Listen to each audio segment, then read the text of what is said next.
What's up, everyone? Probably the last update you're gonna get before first fire on this. Starting to come together. Just got my radiator hoses in the mail. Gates, they have they're like a staggered size. They got the 1 3/4 on one side and 1 1/2 on the other, and then the lower is 1 1/2 to 1 1/4. So they work with this older style. I think this is a Ford radiator actually, but you can also see what I did with my radiator here. JB weld for the win. Talked to you guys before about it being too big to fit in there. It was getting in the way of the turbo, so I whacked that here off the other side and flipped the radiator up sideways and resoldered it on with JB weld, I guess, if you'd call that solder. And then same thing on the bottom. I just had to patch over the hole with a flat piece of aluminum down there, and then built a little framework here for the radiator hold in. See it hanging down there.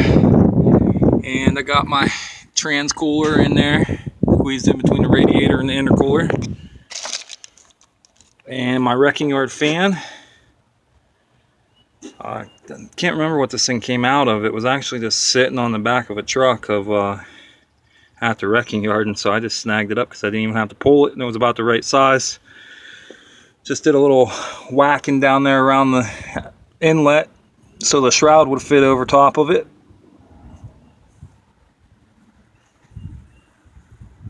Got them plug wires on. They were real close to the real close rubbing the manifold, so I zip tied them, pulled them up so that at least they wouldn't touch. I think I paid like $12 for them on eBay, so if I melt them, I melt them. I'll figure something different out. I really didn't want fucking yellow to begin with, but I ordered a black set, and yellow is what showed up. So yellow it is.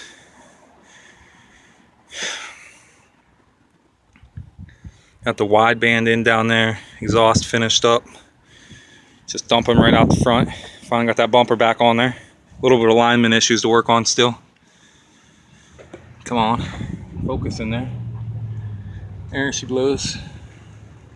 But got the fuel tank back up in her. I'm ready to go. Did have to cut a little hole in the trunk because my the fitting I put on there, the AN fitting, the 90 was a little too tall, and so it was hitting the floorboard. So I just whacked it out the trunk. Show you my tack I put in. Hey, baby.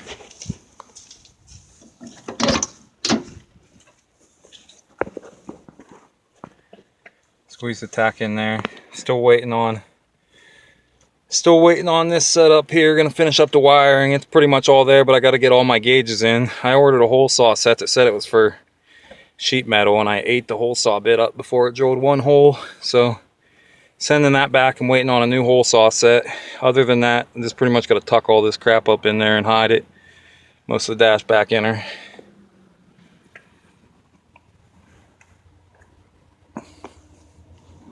And I just ordered a couple little fittings too. One here so I can tee in my oil pressure switch in with my feed line for the turbo. And then a little 4 AN to quarter nipple there I'm going to use to plumb the steam vent here. And I think I'm just going to go into the water pump somewhere in here or somewhere in here, depending on what it is. But here's kind of what I'm thinking. As long as nothing's in the way here, I'm just going to tap it, screw that in, and then pop this line right down there for that vent. And that's pretty much it. I'm excited. I'm about ready to drive it. Just tight on money right now, so things are rolling a little slower than I'd like them to be, but she's not that far away. It's just oil and coolant and trans fluid and gasoline and all that little bullshit. So next video you guys will be seeing me fire this thing. Should be soon. See you guys next time.